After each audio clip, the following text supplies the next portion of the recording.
একজন নেককার বাবা, নেককার সন্তান হওয়া সবটাই আল্লাহ তাআলার দয়া। একজন উপযুক্ত বাবা পাওয়া এটাও বহুত বড় নিয়ামত, এটাও বহুত বড় নিয়ামত। কত বাবা জানে না তার সন্তান কিভাবে গড়তে হয়, কত মা জানে না তার সন্তান কিভাবে গড়তে হয়। হাদিসের মধ্যে আছে, আল্লাহর নবী সাল্লাল্লাহু আলাইহি সাল্লাম বলেন, প্রত্যেকটি মানব সন্তান আল্লাহকে মানার পরিপূর্ণ যোগ্যতা নিয়ে ভূমিষ্ঠ হয়। মা মিন মাউলুদিন ইল্লা ইউলাদু আলাল ফিতরা। প্রতিটি মানব সন্তান সৃষ্টিগতভাবে আল্লাহর সমস্ত হুকুম মানার যোগ্যতা আল্লাহ তার শরীরের মধ্যে দিয়ে দেয়। কোরআনে আল্লাহ বলেন, ফিতরাতাল্লাহিল্লাতী ফাতারান নাস আলাইহা। এই জন্য বললাম, আল্লাহ তাআলা বলেন আমি আল্লাহই সৃষ্টিগতভাবে আমাকে মানার যোগ্যতা দিয়ে সৃষ্টি করেছি। এবং আল্লাহ বলেন মৃত্যু পর্যন্ত আমি আল্লাহ বান্দার এই যোগ্যতা কখনোই তার থেকে সরাই না। লা তাবদীলা লিখালকিল্লাহ, মানে 90 বছর পরেও যদি কোনো নাফরমান পাপী আল্লাহকে ডাকতে চায়, হতে পারে গত 90 বছর কোনোদিন সেজদা দেয় নাই, 90 বছর পরে মনে করেন কালেমা পড়ছে, তো আল্লাহ তাআলা বলেন আজও যদি চায় আমি আজই তাকে সেজদার তৌফিক দিয়ে দেব। মানে আমি সৃষ্টিগত এই যোগ্যতা কি করি না, সরাই না, কখনোই সরাই না, নষ্ট করি না। তার যে কোনো সময় বান্দা চাইলে আমার গোলামি করতে পারে, কারণ আমিটা তার শরীরের মধ্যে সৃষ্টিগতভাবে আমাকে মানার, আমার গোলামি করার, আমাকে রুকু করার, সেজদা করার তৌফিক যোগ্যতা আমি দিয়েছি। যালিকা দ্বীনুল কাইয়্যিম, এটা আমার অকাট্য বিধান, এটা আমার চূড়ান্ত ফয়সালা, এটা বদলাবে না। তো বলতেছিলাম রাসূলুল্লাহ সাল্লাল্লাহু আলাইহি সাল্লাম বলছেন, তাহলে সৃষ্টিগত এই যোগ্যতা নষ্ট করলো কে? এই মানুষটা কুফরি করে কেন এখন? এই মানুষটা এখন শিরিক করে কেন? তাহলে এই মানুষটা এখন মূর্তি পূজা করে কেন? আল্লাহ তো তাকে সৃষ্টিগতভাবে যোগ্যতাই দিয়েছিলেন। আখরাজাকুম মিন বুতুনি উম্মাহাতিকুম লা তা'লামুনা শাইআন। কোরআনে আল্লাহ বলেন, আল্লাহ তোমাদেরকে মায়ের পেট থেকে বের করে এনেছেন এই অবস্থায় যখন তোমরা কিছুই জানতে না, কিছুই জানতে না। আমি দিয়েছি তোমাদেরকে সব। দুনিয়ার থেকে জন্মের পরে পৃথিবীর কারো কাছ থেকে তোমার জ্ঞান আসে নাই, আমি দিছি। সমস্ত কিছু আমি তোমার মধ্যে দিয়ে রাখছি। আ'তা কুল্লা শাইইন খালকাহু সুম্মা হাদা। আল্লাহ বলেন প্রত্যেক মানুষকে সৃষ্টি আমি করেছি, অতঃপর প্রত্যেক সৃষ্টিকে তার চলার পথের জন্য যে পরিমাণ দিক নির্দেশনা দরকার সেটা আমিই দিয়েছি। এক কুকুর কেমনে বুঝে লাঠি আলগি দিলে ওই চলে যায় কেমনে? ও কেমনে বুঝে এটা দিয়ে আঘাত করলে ও ব্যথা পাবে, ও ক্ষতিগ্রস্ত হবে? ওটা কুত্তায় বুঝলো কেমনে? ও তো কোথাও পড়ে নাই, কোথাও পড়ে নাই। তাইলে একটা জানোয়ারও তো তার প্রয়োজন পরিমাণ বুঝ আল্লাহ তাকে দিয়েছেন। আল্লাহ বলেন আমি দিয়েছি, আমি দিয়েছি, যার যেটুকু লাগবে ততটুকু আমি দিছি। এজন্য সৃষ্টিগতভাবে কোরআনে আছে, ইন্না খালাকনাল ইনসানা মিন নুতফাতিন আমশাজ। আল্লাহ বলেন একটি বীর্যের ফোঁটা থেকে, স্বামী স্ত্রীর বীর্যের ফোঁটা থেকে আমি আল্লাহ মানুষকে সৃষ্টি করেছি। নাবতালিহি, পরীক্ষা করার জন্য। ফাজাআল, দুনিয়ায় মানে তার আমল, তার ঈমান আমল পরীক্ষার জন্য। তা আল্লাহকে যদি বলি আল্লাহ পরীক্ষার জন্য আপনি কি কি দিবেন? ফাজাআলনাহু সামিআন বাসীরা, আমি কান, চোখ, সারা অঙ্গ আমি আল্লাহ পরীক্ষায় উত্তীর্ণ হওয়ার মতো যোগ্যতা দিয়েই সাজিয়েছি। আবার আল্লাহ বলেন ইন্না হাদাইনাহুস সাবিলা, আমি আল্লাহ শুধু অঙ্গ প্রত্যঙ্গ দিয়ে ছেড়ে দেই নাই, আমি আবার কোনটা কল্যাণ কোনটা অকল্যাণ, কোনটা ন্যায় কোনটা অন্যায়, কোনটা জান্নাত কোনটা জাহান্নাম, আমি আল্লাহ তাআলা তা বুঝাবার জন্য আমার পক্ষ থেকে পথ রাস্তা আমি বলে দিয়েছি দুই ভাবে। এক, আমি আমার পক্ষ থেকে মনোনীত বান্দা, কখনো নবী, কখনো রাসূল, কখনো উলামা, সাহাবা, এইভাবে পাঠিয়েছি। আর সাথে সাথে আসমানি কিতাব দিয়ে হেদায়েত দিয়েছি। আমি সব ইন্তজাম ক্লিয়ার রাখছি, সব ব্যবস্থাপনা রাখছি। শরীরের মধ্যে আমাকে মানার যোগ্যতা দিয়েছি। আমার এই কথাটা বুঝেন, আল্লাহ আমাদেরকে আল্লাহর হুকুম মানার শারীরিক কি দিয়েছেন? যোগ্যতা দিয়েছেন। আবার সাথে সাথে বুঝাইয়া বলার জন্য, কি করতে হবে তা বলার জন্য, বুঝানোর জন্য দুটা জিনিস দিছেন। একটা হলো মানুষ, মানে নবী, রাসূল, উলামা, উনাদেরকে দিছেন। আরটা হলো কিতাব, আসমানি কিতাব দিছেন। তো এরপরে তাকে নষ্ট করে কে? তারে বিপদগামী করলো কে? সবকিছু থাকার পরেও আল্লাহর কিতাব আছে, বুঝানোর মতো মৌলানা আছে, ওলামা আছে, শরীরের মধ্যে রুকু করার, সেজদা করার যোগ্যতা আমাদের শরীরে আছে কিনা বলেন? একটা কোমর যদি না বাঁকা হয়, নাই বাঁকা হইতো তো আল্লাহ রুকু করতে বলতো? সেজদা আমরা যে করতে চাইলে আমাদের সেজদা করার যোগ্যতা আছে আমাদের শরীরে? কথা বলে না? আছে? আছে, অবশ্যই আছে। কিন্তু একটা কুকুরকে বলেন, একটা ছাগলকে বলেন যে তাকবীরে তাহরিমা বাঁধো, বলে সম্ভব? তার জন্য তার মধ্যে সৃষ্টিগত এই যোগ্যতা আছে। একটা গাছকে বলেন যে তুমি রুকু করো, তার মধ্যে এই যোগ্যতা আছে? নাই। আমাদের মধ্যে আল্লাহ তাআলা সৃষ্টিগতভাবে যোগ্যতা দিয়েছেন, বুঝাইয়া বলার জন্য নবী, রাসূল, উলামা দিয়েছেন, বুঝবার মতো কিতাব দিয়েছেন। অতঃপর তাকে নষ্ট করে কে? যারা যারা তাকে নষ্ট করে এর মধ্যে অন্যতম একটা হলো বাবা মা। এই কথাটা বলার জন্য বলছি। আরো আছে নফস, শয়তান, অসৎ বন্ধু, কিন্তু একটা হলো পিতামাতা। নবীজি বলছেন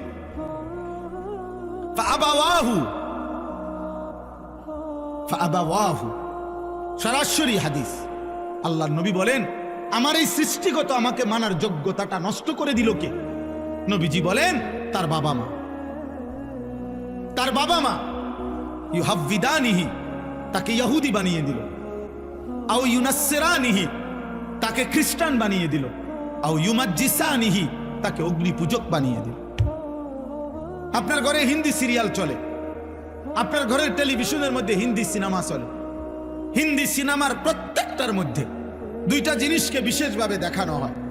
এক জিনিস মনে রাখবেন, হিন্দি সিনেমার মধ্যে অগণিত হিন্দি ছবির মধ্যে অহরহ হিন্দুদের ধর্মীয় পূজা অর্চনা, উপাসনা, মূর্তির দেবতার পূজা। তাইলে আপনার মুসলমানের মা, মুসলমানের ঘরওয়ালা বাবা, সে তার ছেলে মেয়ের জন্য যা ইন্তজাম করলো, সে প্রকাশ্যে ঘরের মধ্যে দেখে মূর্তি পূজার মহড়া। তাইলে তাইলে আপনি তাকে দেখাইলেন, ওই বাচ্চা বুঝ হওয়ার পর থেকে দেখলো যে সে আপনি সিগারেট খান, প্রতি মুহূর্তে আপনার মুখের সামনে দিয়ে ধোঁয়া বাইর হয়, আগুন বাইর হয়। আপনার বিড়ি সিগারেটের প্রত্যেকটার মধ্যে মুখে আপনার আগুন থাকে। তো বাচ্চা দেখে আগুন হইল আমার বাবার ধর্ম, আমার বাবার ধর্ম, আমার দাদার ধর্ম হইল আগুন, অতএব আমার প্রিয় জিনিস হওয়া উচিত আগুন। তো আগুন এটা প্রতীক, এটা তো মূর্তি পূজক, আগুন পূজারীর, এটা তো ইমানদারের প্রতীক হইতে পারে না। আপনি সন্তানকে কি শিখাইলেন? আপনি কি শিখাইলেন বলেন?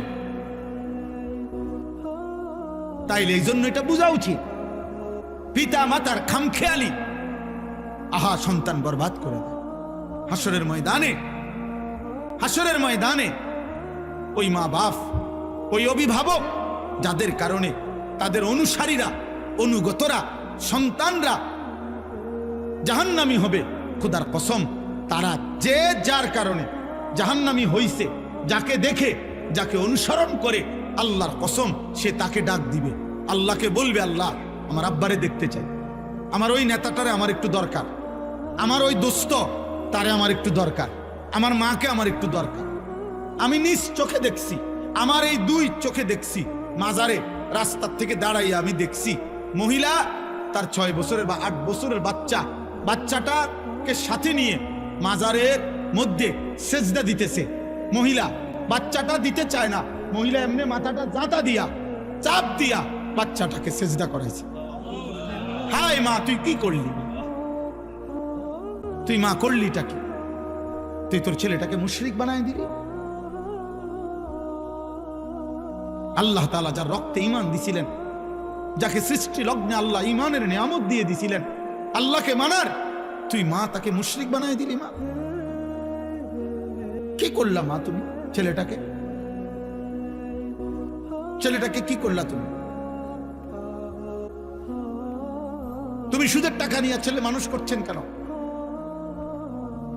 আপনি বুঝের ছেলে বুঝে না? বর্তমান সময়টা তো এমন, এখন আরো বেশি।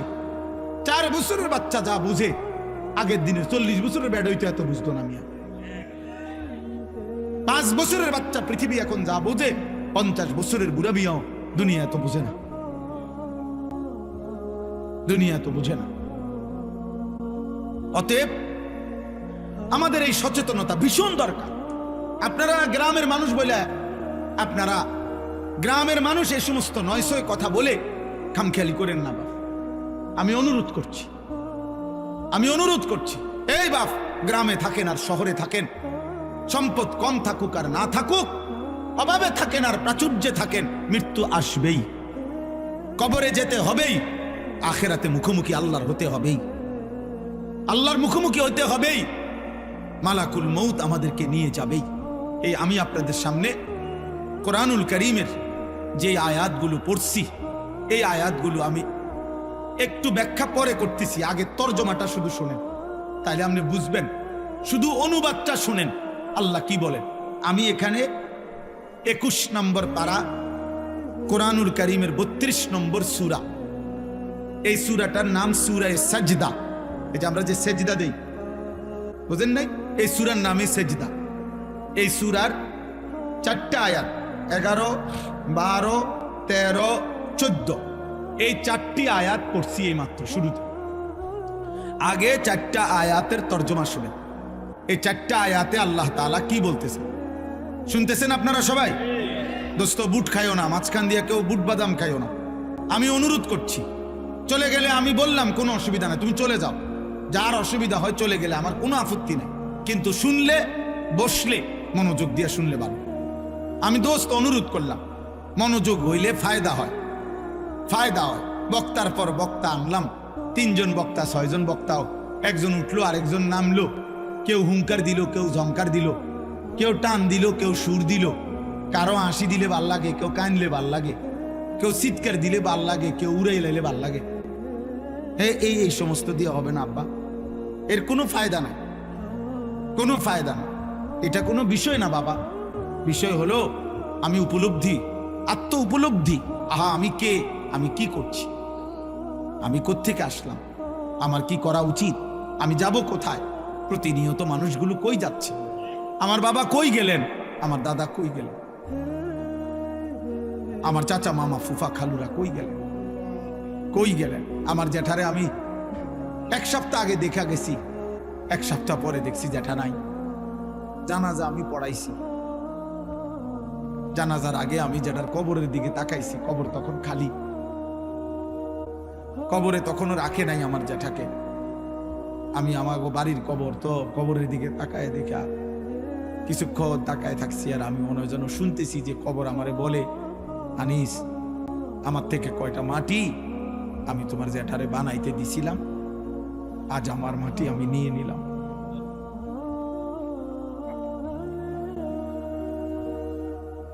আজ আমার মাটি আমি নিয়ে নিলাম। হুজুর বলতেছিলেন, আমার আব্বারে দেখছেন, মহব্বত করতেন। আমার আব্বা এবং সুন্দর সাজতেন, লম্বা সুন্দর সুপুরুষ ছিলেন। আমার বাবা, আমার আব্বা ছিলেন। শুক্রবার দিন জুমার নামাজের জন্য আমার আব্বা যখন সাজতেন, আমারও মনে আছে, আমি মনে ভাবতাম যে আব্বা যেন নতুন জামাইয়ের মতো এত সুন্দর পাগড়ি মাথায় দিত, সুরমা লাগাইতো চোখে, আতর লাগাইতো, বাবা পাঞ্জাবি সবকিছু নতুন সুন্দর ধোয়া ইস্তারি করা গাও দিত, মানে বাদশার মতো বাবা সাজতো। আমার সেই সুন্দর বাবা, সাজগোজওয়ালা বাবা। আমি জানি না এখন বাপ আমার কবরে কেমন আছে। হযরত ওমর ইবনে আব্দুল আজিজ রাহমাতুল্লাহি আলাইহি তিনি কবরস্থানে দাঁড়িয়ে বলতেন, হে কবর, মাজা ফাআলতা বিল আহিব্বা। এটা দোস্ত ওমর ইবনে আব্দুল আজিজের কওল। আমার এই দোস্ত নুরুল আলম ওই শুনতে চায় ওমর ইবনে আব্দুল আজিজের নাম, আমি এই জন্য শুনাইলাম। ওমর ইবনে আব্দুল আজিজ কবরের সামনে দাঁড়িয়ে বলতেন, হে কবর, বলো না তুমি আমার স্বজনদের সাথে কি করেছ? আইনাল আহবাব, আমার বন্ধুরা কোথায়, আমার আপনজনরা কোথায়? আইনাল আসদিকা, আমার বন্ধুরা কোথায়? আইনাল জুল্লাস, আমি যাদের সাথে বসতাম তারা কোথায়? আইনাস সাম্মার, আমি যাদের সাথে রাত জেগে গল্প করতাম আমার সেই আপনজনরা কোথায়? তিনি আবার কাঁদতে কাঁদতে বলতেন যে, হে দুনিয়াবাসী শোনো, কবর আমারে বলতেছে, ওমর ইবনে আব্দুল আজিজ, তোর চাচা মামা ফুফা তোর স্বজন তোর বন্ধুদেরকে আমি মাটি একটা একটা করে অঙ্গ, হাত পাও চোখ নাক কান খুলে খুলে ফেলছি, আমার মাটি আমার সাথে আমি মিশায় ফেলছি।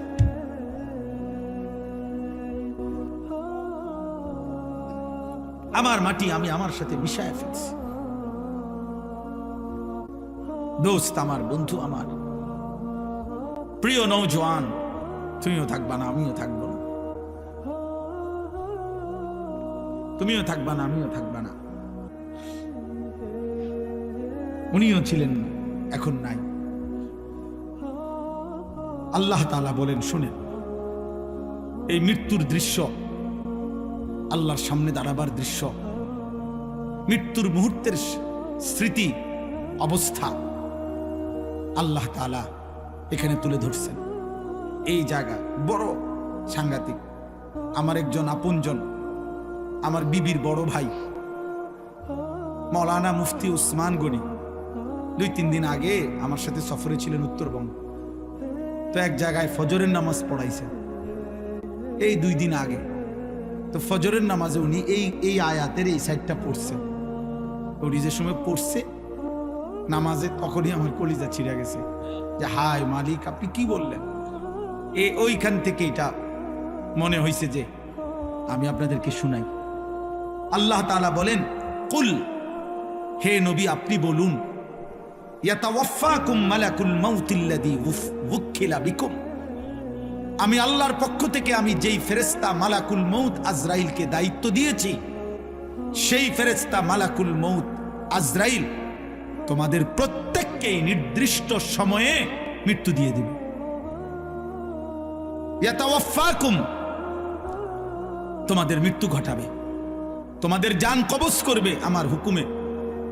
ঠিক ওই টাইমে আমি রব ফয়সালা দেই, যেই টাইমে আল্লাযী ওয়াক্কিলা বিকুম, আমি যাকে তোমাদের মৃত্যু জান কবজের জন্য দায়িত্ব দিয়েছিলাম সে তোমাদের মৃত্যু ঘটাবে। আমি একটু ব্যাখ্যা করব, আগে তরজমা বলি। সুম্মা ইলা রাব্বিকুম তুরজাউন, প্রতিটা মৃত্যুর পরে মালাকুল মউত আজরাইল জান কবজের পরে এরপরে কি হবে?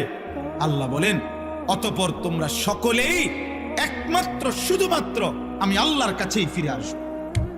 ধনী হও গরিব হও, সুস্থ হও অসুস্থ হও, সম্পদশালী হও আর দুর্বল হও, গ্রামের হও আর শহরের হও, বোঝো বা না বোঝো, ইমানদার হও আর বেঈমান হও, আমার কাছে ফিরতে হবে। কার কাছে? সুম্মা ইলা রাব্বিকুম তুরজাউন। তাহলে 2 কথা বলা হইল।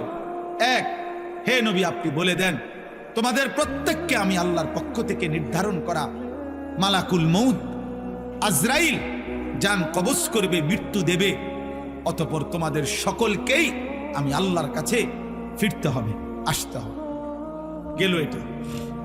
এবার দ্বিতীয় আয়াত, আল্লাহ তাআলা বলেন, ওয়ালাউ তারা ইযিয যালিমুনা নাকিসু রুউসিহিম ইনদা রাব্বিহিম।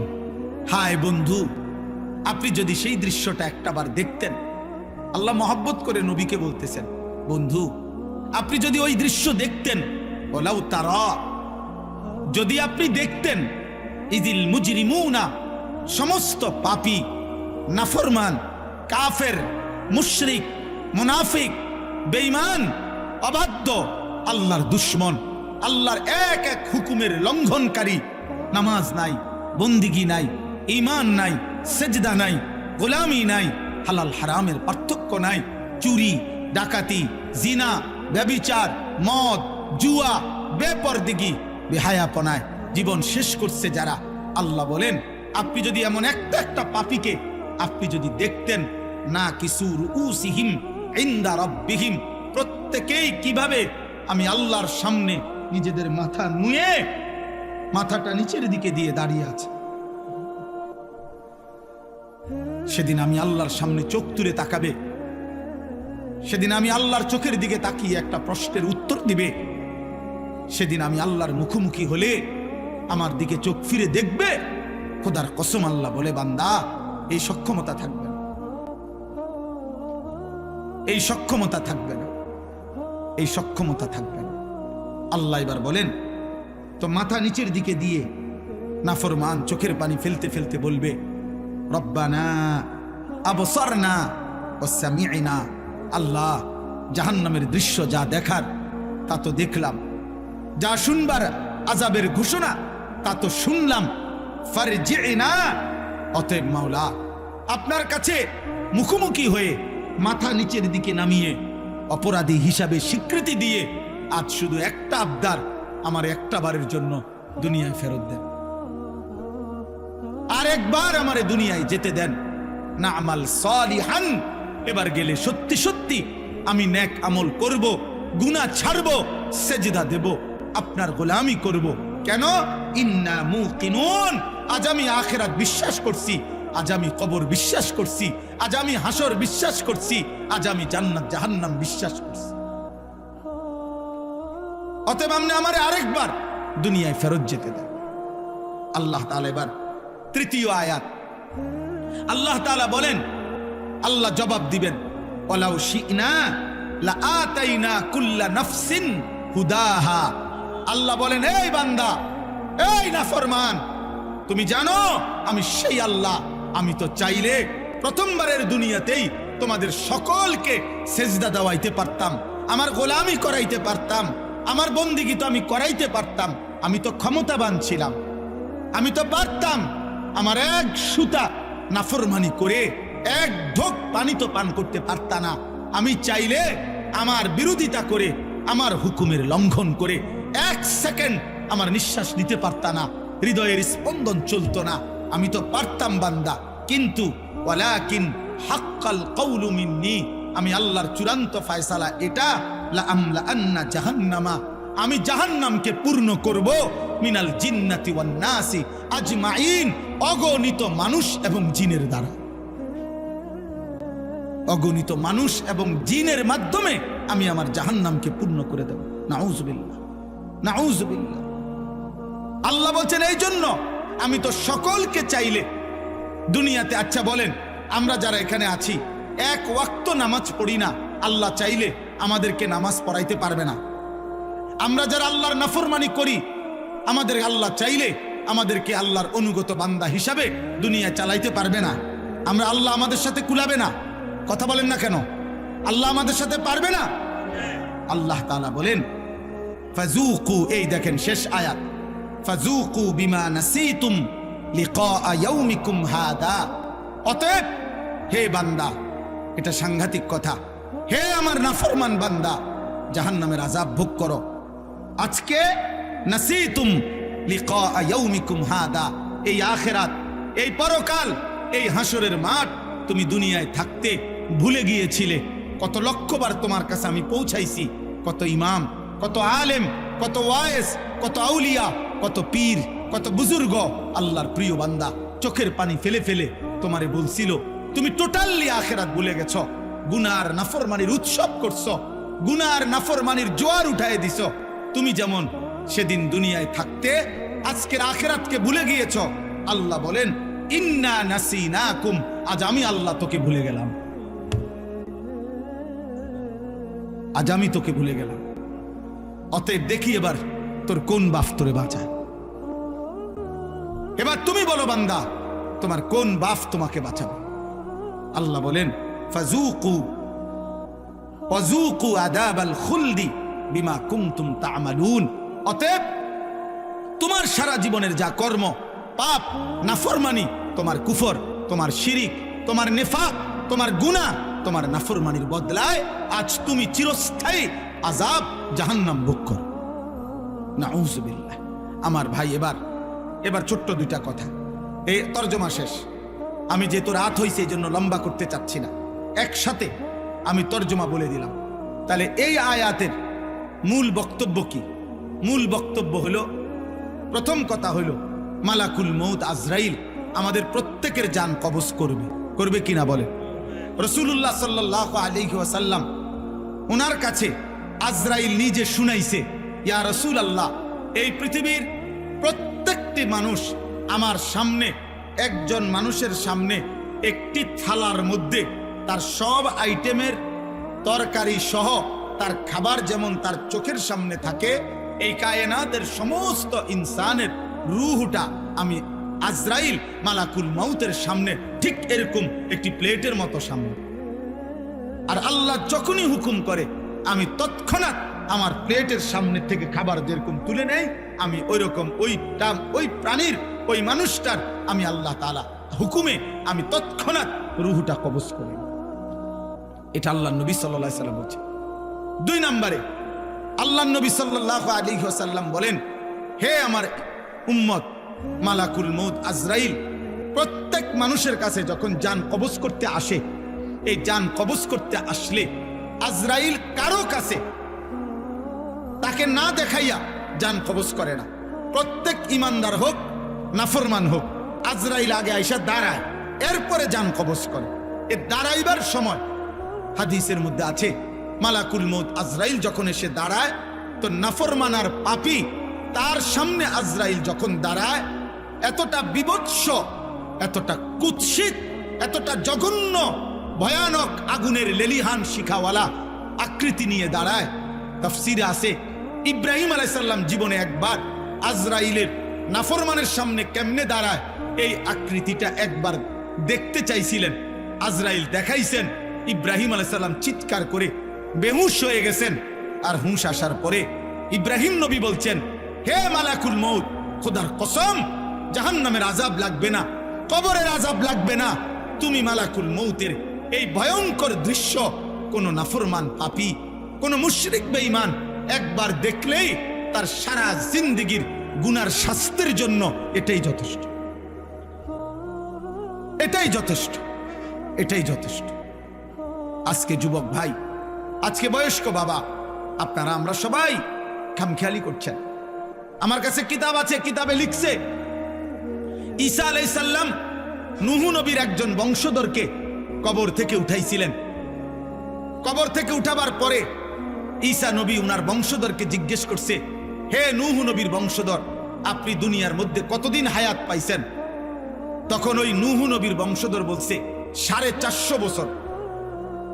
তখন ঈসা আলাইহিস সালাম জিজ্ঞেস করছে, এই 450 বছরের ভিতরে আপনার চুল দাড়ি সাদা হয়েছে কোন দিন, কত বছর বয়সে? নূহ আলাইহিস সালামের বংশধর বলছে, হে ঈসা নবী, আল্লাহর কসম 450 বছর পর্যন্ত আমার একদিন, 1 সেকেন্ডের জন্য চুল দাড়ি কোনোদিন সাদা হয় নাই। 450 বছরই কালো ছিল। কিন্তু খোদার কসম, মালাকুল মউত আজরাইল যখন জান কবজ করে, জান কবজের ওই কয়েক সেকেন্ড রূহ কবজ করার কষ্ট আর যন্ত্রণায় আমার 450 বছরের কালো চুল দাড়ি নিমিষেই সাদা হয়ে গেছে, নিমিষেই সাদা হয়ে গেছে। আরো শুনেন আমার দোস্ত, কিতাবের মধ্যে আছে রাসূলুল্লাহ সাল্লাল্লাহু আলাইহি সাল্লামের একজন বিখ্যাত সাহাবী আমর ইবনে আস রাদিয়াল্লাহু তাআলা আনহু, তিনি বলছেন, ওনার সন্তান ওনার মৃত্যুর পূর্ব মুহূর্তে নবীর সাহাবীকে জিজ্ঞেস করছে, আব্বা, এই মুহূর্তে আপনি নবীর একজন মহান সাহাবী, আপনার মৃত্যুর যন্ত্রণা আজরাইলের রূহ কবজ করার পূর্বে কেমন লাগতেছে? হযরত আমর ইবনে আস বলছে, ইয়া বুনাইয়া কাআন্না জিবালাদ দুনিয়া আলা সাদরি, হে আমার প্রিয় সন্তান, আমার মনে হইতেছে পৃথিবীর সবগুলো পাহাড় আমার বুকের উপরে চাপ দিয়ে রাখছে, পৃথিবীর সমস্ত পাহাড় আমার বুকে চাপ দিয়ে রাখছে। দোস্ত আমার, দোস্ত আমার, বন্ধু আমার, সাকরাতুল মউত, মৃত্যু যন্ত্রণা, মৃত্যু বড় ভয়ানক বিষয়, মৃত্যু বড় ভয়ানক বিষয়, মৃত্যু বড় ভয়ানক বিষয়। এই পৃথিবীতে মৃত্যুর ভাবনা, মৃত্যুর কথা যার স্মরণ থাকে না, মৃত্যুর কথা যার মনে নাই, তার জীবনটাই নাফরমানের জীবন হইতে পারে।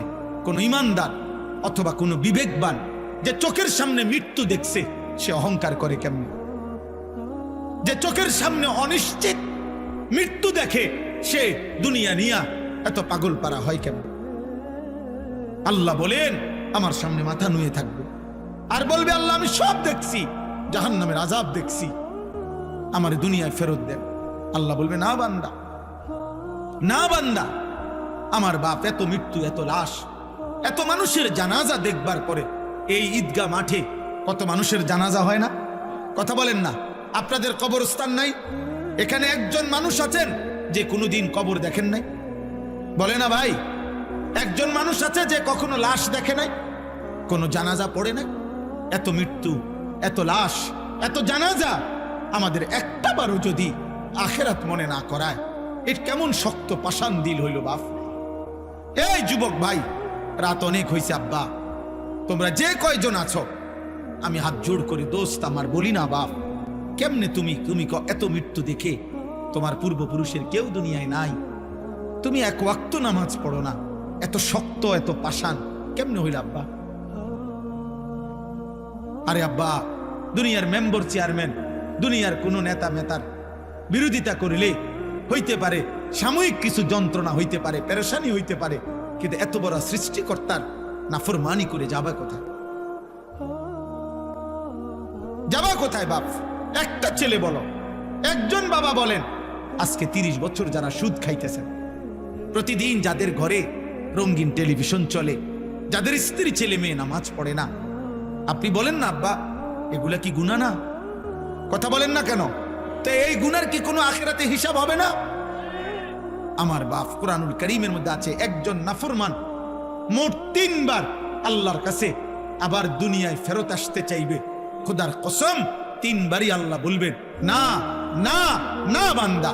একবার যখন জান কবজের সময় হয়, আজরাইলের ভয়ানক এই বিভৎস কুৎসিত চেহারা দেখে নাফরমান চিৎকার দিয়া বলবে, পৃথিবীবাসী শুনবে না। আল্লাহ বলছে, নাফরমান বলবে রব্বির জিউন, আল্লাহ দুনিয়ায় আর কিছুদিন থাকতে দেন, নেকামল করব। আল্লাহ বলবেন না। আরেকবার হাসরের ময়দানে খোদার কসম ফেরেশতারা, তাফসীরের মধ্যে আছে, কোরআনে আছে, ওয়াজিআ ইয়াউমাইদিন বিজাহান্নাম, ৭০,০০০ আগুনের শিকল দিয়া বাইদা ফেরেশতারা জাহান্নামকে টেনে হাসরের ময়দানে এনে দাঁড় করাবে। এই হাসরের ময়দানে যখন জাহান্নামের দিকে এক নজর তাকাবে, তখন জাহান্নামীর এই দৃশ্য দেখে জাহান্নামী নাফরমান চিৎকার দিয়ে আল্লাহকে বলবে, আল্লাহ আমারে দুনিয়ায় ফেরত যেতে দেন। আল্লাহ বলবে না। এই দ্বিতীয়বার আর তৃতীয়বার হলো যখন জাহান্নামীকে জাহান্নামে ফেলা হবে, প্রতি মুহূর্তে, প্রতি সেকেন্ড, রব্বে কাবার কসম, মিনিট মিনিট জাহান্নামী শুধু চিৎকারই করবে আর বলবে, আল্লাহ দুনিয়ায় ফেরত যেতে দেন, দুনিয়ায় ফেরত যেতে দেন, দুনিয়ায় ফেরত যেতে দেন। নেকামল করবো রে মাওলা, নেকামল করবো রে মাওলা, নেকামল করবো রে মাওলা। আল্লাহ বলবেন, আমি হায়াত দিছি তো বান্দা, আমি আমার প্রতিনিধি পাঠিয়েছি তো বান্দা, তুমি আমার কথা গুরুত্ব দাও নাই। এইভাবে বলতে বলতে কোরআনে আছে, শেষ পর্যন্ত আল্লাহ, এটা মারাত্মক বিষয়, শেষ পর্যন্ত আল্লাহ একটা পর্যায়ে জাহান্নামীকে বলবে, ক্বাল আখসাউ ফীহা ওয়ালা তুকাল্লিমুন, আমার নাফরমান বান্দা আর একটা কথা বলবি না, তুই জাহান্নামে পড়ে থাক, আর কোন শব্দ বের করবি না, আর মুক্তি চাইবি না দুনিয়া যাওয়ার জন্য, আর মুখ দিয়ে আর বলতেও পারবি না। এই আল্লাহ যখন বলবে ওয়ালা তুকাল্লিমুন, হে বান্দা আর কথা বলো না, খোদার কসম তাফসীর মাআরিফুল কোরআনে লিখছে, তখন জাহান্নামীর জবান দিয়া আর কোনো শব্দ বের হবে না।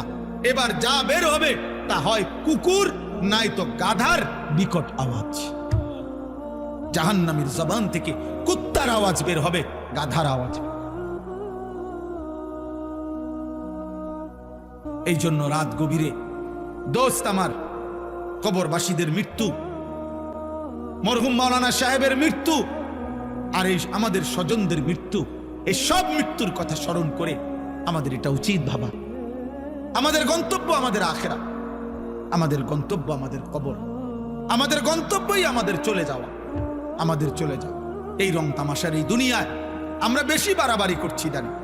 সবচেয়ে বড় কথা হইল আমাদের কিশোর যুবক অধিকাংশ নামাজ পড়ছে না, আর আমাদের বাপ চাচা দাদা মা আমাদের অভিভাবকরা অধিকাংশই ছেলে মেয়ে বউ বাচ্চার ইমান আমল নামাজ ওদের হালাল হারাম পাক নাফাক এটা নিয়ে কোনো যত্নবান নাই।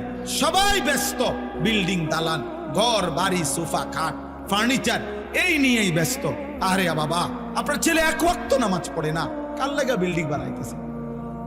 আপনার বিবি টোটালি পর্দা করে না, কার জন্য ঘর বানাইতেছে? কার জন্য ঘর বানাইতেছে? কার জন্য মাথার ঘাম পায়ে ফেলছেন? বলেন বলেন, আপনারা বলেন। আল্লাহ তাআলা তো ওয়াদা দিছে, লা আমলা আন্না জাহান্নাম, আমি জাহান্নাম পূর্ণ করব মানুষ দিয়া, মানুষ দিয়া। কোরআনুল কারীমের মধ্যে আছে জাহান্নামের মধ্যে মানুষ ফেলবে আর আগুন আরো বাড়বে, আবার ফেলবে আগুন বাড়বে। একটা পর্যায়ে মহান আল্লাহ জিজ্ঞেস করবে, হালিম তালাতি, হে জাহান্নাম পূর্ণ হইছিনি তোমার জাহান্নাম? ওয়া তাকুলু হাল মিন মাজিদ, জাহান্নাম কেবল বলবে, আয় মাওলা আরো চাই, আরো চাই, আরো দেন, আরো দেন, আরো দেন, আরো দেন, আরো দেন। আবারও ফেলবে ফেরেশতা জাহান্নামের মধ্যে মানুষকে, আর জাহান্নাম বলবে হাল মিন মাজিদ, এই রব আরো চাই, আমার জায়গা আরো খালি, আরো খালি, আরো খালি। হাদিসের মধ্যে আছে মহান আল্লাহ তার কুদরতি পাবে, আল্লাহ তাআলা সর্বশেষ আল্লাহ থামাবে, হে জাহান্নাম এবার থাম।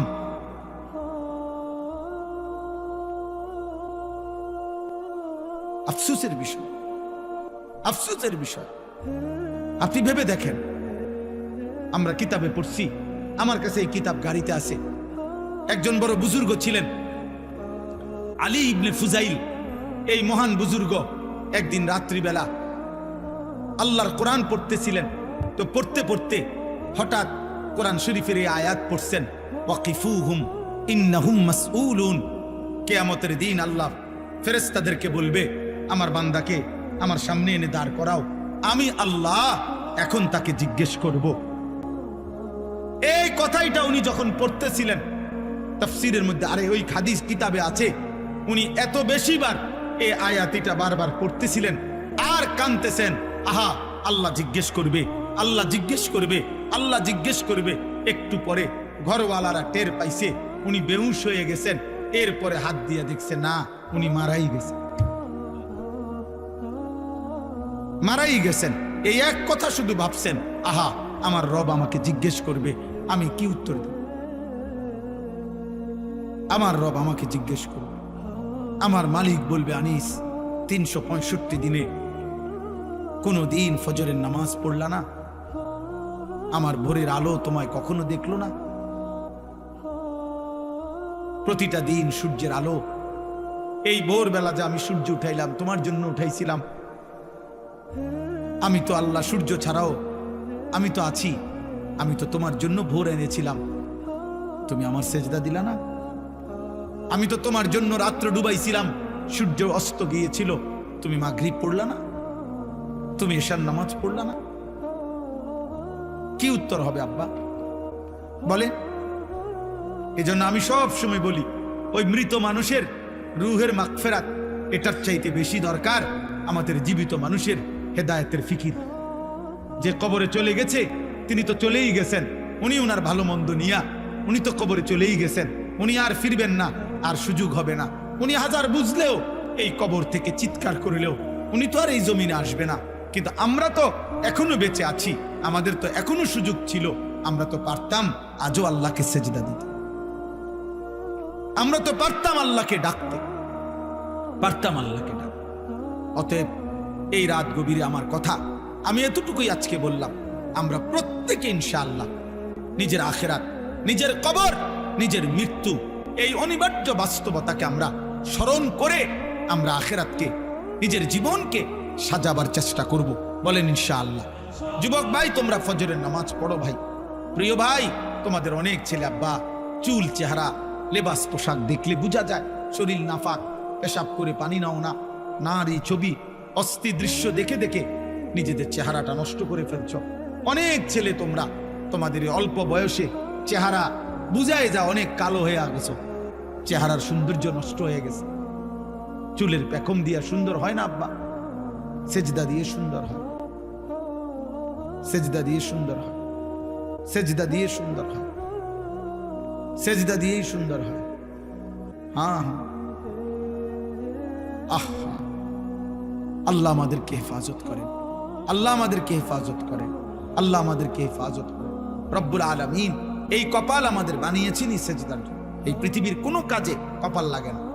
মানুষ হাত পাও, মানুষ চোখ কান, মানুষ নাক দিল দিমাগ দিয়া উপার্জনের বিভিন্ন কিছু করে রোজগারের জন্য, কিন্তু কপাল দিয়া কোনো কিছু দাক্কায়ও না, আজ্ঞায়ও না। কপাল দিয়া কোনো কাজ, পৃথিবীর উপার্জনের কোনো কাজ কপাল দিয়ে হয় না। তাহলে কপাল আল্লাহ কেন বানাইলেন? রব্বুল আলামিন বলছে, বান্দা কপাল আমি শুধুই সেজদার জন্য বানাইছি। কপাল বানাইছি শুধু সেজদার জন্য, এটা আলাদা, স্পেশাল স্পেশাল। আমি চাই তোমার কপাল নিচের দিকে নুইবে। তুমি যদি তোমার কপাল মাটির দিকে নাও, আমি আল্লাহ তোমার কপাল আরশে আজিমে নিয়ে আসবো। তুমি যাবা নিচের দিকে, আমি টেনে আনবো উপরের দিকে। এই জন্য বান্দা তো গেছে সেজদা দিতে নিচের দিকে, অথচ জান্নাত তো উপরের দিকে। বুঝেন নাই? জান্নাত কোথায়? 7 আসমানের ঊর্ধ্বে, জান্নাত উপরে। তো আমি তো সেজদা দিয়ে যাই নিচে। আল্লাহ বলেন, হ্যাঁ তুমি নামো নিচে, আমি তুলবো তোমার এই জান্নাতে, আমি টেনে আনবো বান্দা, আমি টেনে আনবো। আর যদি তুমি নিজেই অহংকার করো, ঘাড় ফাঁক দাও, তুমি অহংকার করে মাথা সোজা করো যে কি হবে কার, কে কি করবে, আল্লাহ বলেন ওই অহংকারী ঘাড় আমি আল্লাহ নোয়াই দেব। এটাই আল্লাহ এখানে বলছেন, না কিছু রুকুসিহিম, মাথা নোয়াইতে হবে, মাথা নোয়াইতে হবে। আল্লাহ তাআলা আমাদের প্রত্যেককে কে আখিরাতের ফিকির দান করেন। আজকে হযরত মাওলানা গিয়াসউদ্দিন সাহেব রাহিমাহুল্লাহ, ওনার এই স্মরণে এই মাহফিল, কবরবাসীদের রুহের মাগফিরাত এই মাহফিলে আমার এটাই বক্তব্য। চলেন আমরা আমাদের এই মেহমানরা, আমাদের এই ভাইরা, আমরা প্রত্যেককেই আখিরাতকে মনে করব। বলেন ইনশাআল্লাহ, বলেন ইনশাআল্লাহ। আমরা মরবো তো আব্বা, জওয়ান ভাই বলো না, মরবা তো তোমরা সবাই।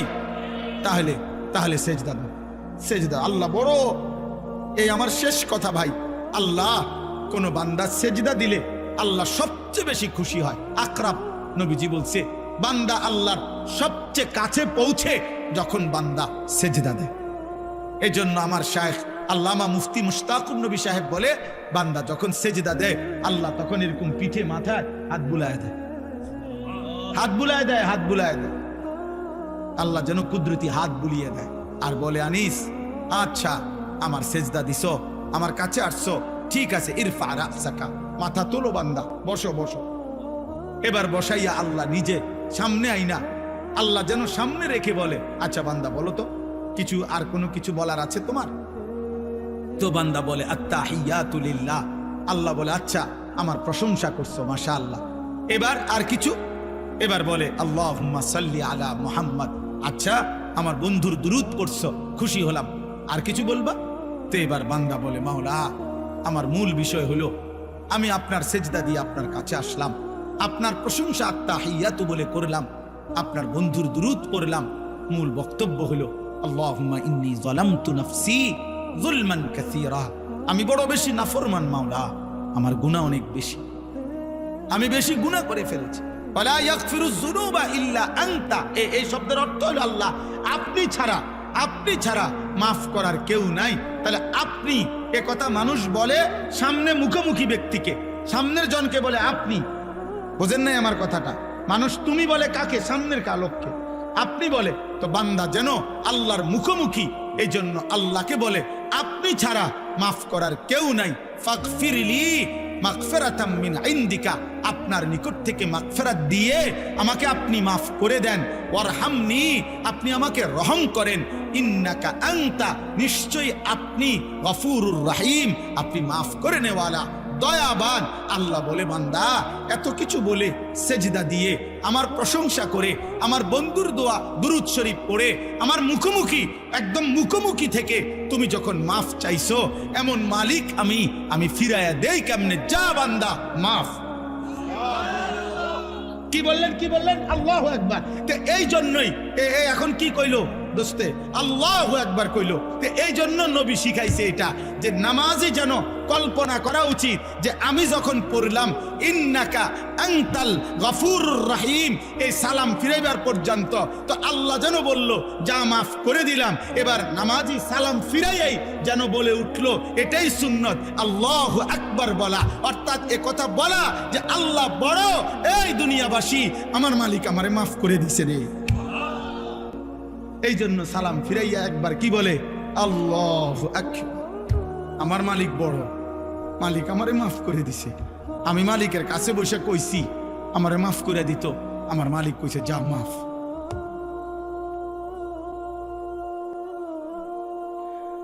এজন্য আল্লাহ নবী সাল্লাল্লাহু আলাইহি ওয়াসাল্লাম বলছেন ইয়ামহুল্লাহু বিহিন্নাল খাতায়া, 5 ওয়াক্ত নামাজের বদলায় আল্লাহ তাআলা বান্দার সমস্ত গুনাহ মাফ করে দেয়, সব গুনাহ। চলো বাবা ইনশাআল্লাহ সেজদা করব তো ইনশাআল্লাহ, নামাজ পড়বো তো ইনশাআল্লাহ। আল্লাহ তৌফিক দেন, আল্লাহ কবুল করেন, আল্লাহ তাআলা আমাদেরকে ঈমান আমলের দৌলত দান করেন। আল্লাহ তাআলা হুজুরের কবর, এলাকার সমস্ত কবর আল্লাহ তাআলা নূরে নূরে ভরপুর করে দেন, আমিন। তাই দাঁড়িয়ে আছো দোস্ত, যে যতক্ষণই শোনো আমার অনুরোধ ভিতরে আসো, এতে বরকত হবে। 5 মিনিট হোক ভাইয়া, 5 মিনিট হোক, 2 মিনিট হোক, 10 মিনিট হোক, আধা ঘন্টা হোক, যে যখন প্রয়োজন আমি অনুমতি দিলাম, চলে যাবা, কোনো সমস্যা নাই ভাই। যার যখন দরকার হয়, একবারে সামনের ব্যক্তি, স্টেজের ব্যক্তি, যিনি যেখানে আছেন, যার যখন প্রয়োজন হয় চলে যাবে, কোনো অসুবিধা নেই। আমি ব্যক্তিগতভাবে এতে বিব্রত বোধ করি না আগের থেকে, কারণ প্রত্যেক মানুষের প্রয়োজন থাকতে পারে। পুরা শেষ পর্যন্ত মুনাজাত পর্যন্ত থাকতেই হবে বাধ্যতামূলক, এমন কিছু না। আল্লাহর কথা যে যেটুকু শোনে এটুকুই লাভ। ওই যে অটোর ভিতরে যারা বসছো, ভাই দোস্ত অটো থেকে নাইমা আসো, ওই সাদা ফ্যান আও, জি মাশাআল্লাহ। যখনই যার সুযোগ হয়, প্রয়োজন হয়, চলে গেলে কোনো অসুবিধা নেই। কাজ থাকতে পারে, ক্লান্তি থাকতে পারে, শারীরিক দুর্বলতা থাকতে পারে, সারা দিন পরিশ্রম করছেন। এই দ্বিতীয় কথা হলো, সবগুলো মোবাইল হাতে ধরা যারা ভিডিও রেকর্ড করছেন, এগুলো বন্ধ করতে হবে। মোবাইল হাতে ধরে একজনও ভিডিও বা রেকর্ড করা যাবে না। আগেরটা তো একটু নরমে কইছি, এটা একটু শক্ত বললাম, এবং আশা করা যায় এটার উপরে আরেকটু শক্ত হবে। তার মানে ভিডিও করতে দেব না হাত ধরে, মোবাইল হাতে ধরে ভিডিও বা রেকর্ড করতে দেব না। যদি আমি কাউকে দেখি এরপরে আপনারা উঠাই দেব ধমক দিয়া, প্রয়োজনে লোক নিমু আপনার উঠাই দেওয়া লেগে। এই জন্য দয়া করে একজনও, ছোট বড় কেহই মোবাইল হাতে ধরে ভিডিও বা রেকর্ড করা যাবে না। দোস্ত এতে মনোযোগ হয় না, দিল জমে না, দিল জমে না। রাত 11টা বাজে, কাজেই রাত্র একদম কম হয় নাই, অনেক রাত হয়েছে, চারদিকে ঠান্ডা কুয়াশা। অতএব আমাদের প্রত্যেকেরই ঘরে ফেরা দরকার, কিছুটা সময় ঘুমানো দরকার, ফজরের নামাজ পড়া দরকার। আর তদুপরি সারাদিনের ক্লান্তির পরে আল্লাহ তাআলা কোরআনুল কারীমের মধ্যে বলছেন ওয়াজআলনা নাওমাকুম সুবাতা, আমি আল্লাহ তোমাদের জন্য ঘুম বানিয়েছি। কেন বানিয়েছি? আল্লাহ নিজেই বলেন সুবাতান, অর্থ হইল তোমাদের ক্লান্তি কেটে দেওয়ার জন্য, দূর করার জন্য। সাবতুন অর্থ হইল কাটা, দূর করা।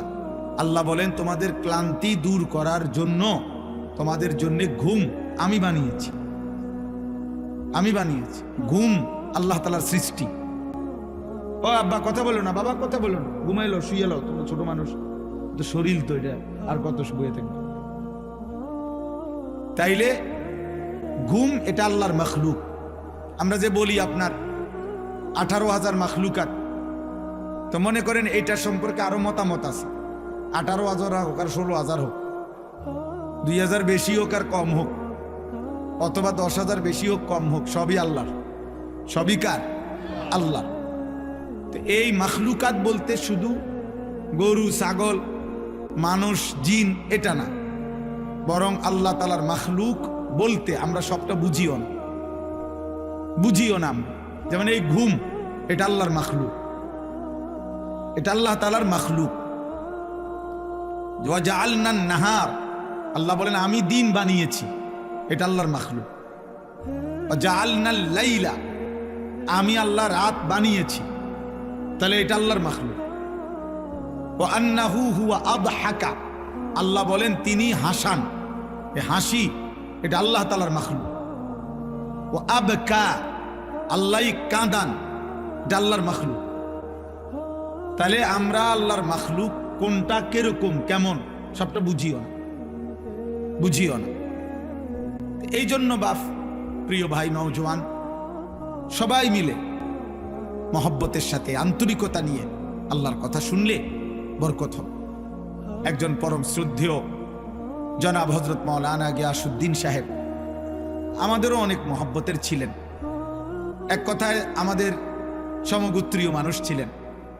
আমরা যেমন আল্লাহর দয়ায় দুই চার শব্দ রবের কথা বলার সুযোগ আল্লাহ দিছেন, তিনিও জীবিত থাকাকালীন আজীবন আল্লাহর কথা বলে বেড়াইছেন। আমি নিজেও ওনাকে বহু মাহফিলে দেখছি। ওয়াজের সূত্রেই ওনার সাথে আমার পরিচয় ছিল। এই ওয়াজ করতে গিয়ে ওনার সাথে আমার পরিচয় ছিল। ওনার ছেলে মাওলানা রহমতুল্লাহ আমার মাদ্রাসার উস্তাদ এবং আমাদের মাদ্রাসার শিক্ষা বিভাগীয় পরিচালক, নাজেমে তালিমাত। আলহামদুলিল্লাহ পুরা মাদ্রাসার 500 ছাত্র, 34 জন শিক্ষক কর্মচারী, পড়ালেখার সমস্ত বিষয় এই মাওলানাই সামলায় মাদ্রাসা। তো এই মাওলানা আমি ওনাকে নিছিয়ে ওনার বাবার পরিচয়ের কারণে উনি শুধু বলছেন আমার একটা ছেলে দারুল আরকাম মাদ্রাসা থেকে ফারেগ হয়েছে, হুজুর তার জন্য একটা খেদমত দেখে। তা আমি বললাম যে আর কোথায় পড়ছে?